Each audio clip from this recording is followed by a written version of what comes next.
I want to return now to the COVID-19 crisis and businesses exploring mandatory vaccination policies to ensure the health and safety of their workforce will need to tread very carefully.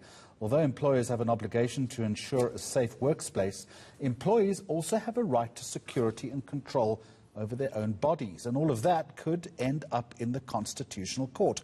That warning has been sounded by the well-known law firm Cliffe Dekker Hofmeyr as South Africa looks towards a vaccine in early 2021. I'm joined now by the firm's Imraan Mahomed. Imraan, good afternoon to you and a very warm welcome. It would seem like a simple request from a company, but you're going to tell me, I imagine, that it's a little more complicated than we think. Good afternoon, Jeremy.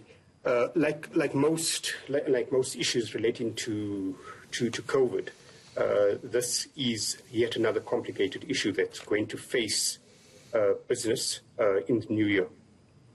The issue surrounding a mandatory vaccine in the absence of a law that provides for it is going to give rise to a number of issues that businesses will need to take into account. And the starting out point is going to be, well, there's an obligation on the part of an employer to ensure that there is a safe work environment, and then you've got positions of employees, and statistics are quite alarming in relation to the number of individuals who let's call it, who are anti-vaxxers.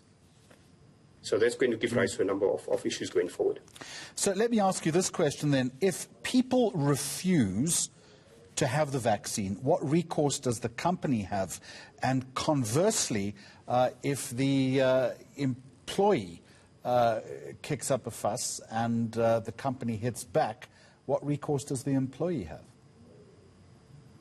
Well, if you just look at some of the stats around the anti-vaccinations, Sky News, for instance, has shown that about a third of the UK population have already been exposed to harmful vaccination conspiracy theories. The World Economic Forum did an online survey in August of this year and found that in relation to the South African context, 1 out of 3 South Africans did not want to get a COVID vaccine. So that's the backdrop in relation to the sort of resistance that there is likely to be in relation to a mandatory vaccine. So to the question, what does an employer do in an instance where an employee says no to the vaccine?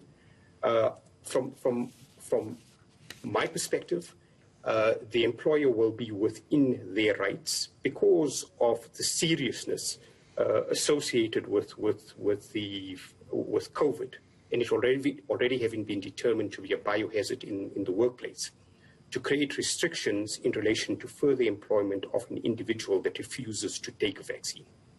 What would those restrictions entail? Well, we've got a very sophisticated system of law in South Africa.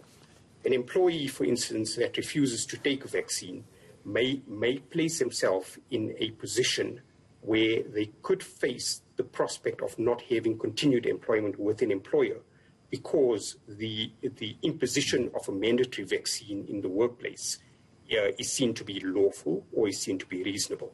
So there may be those issues that arise in relation to security of employment for employees. Well, from the perspective of an employee, I'm glad that we have flagged the issue. Again, President Ramaphosa saying last night that we're likely to get the vaccine in this country in the early part of next year, 2021, and I guess that becomes next year's problem. Thank you very much for joining us. Director at Cliffe Dekker Hofmeyr, Imraan Mahomed, appreciate your time.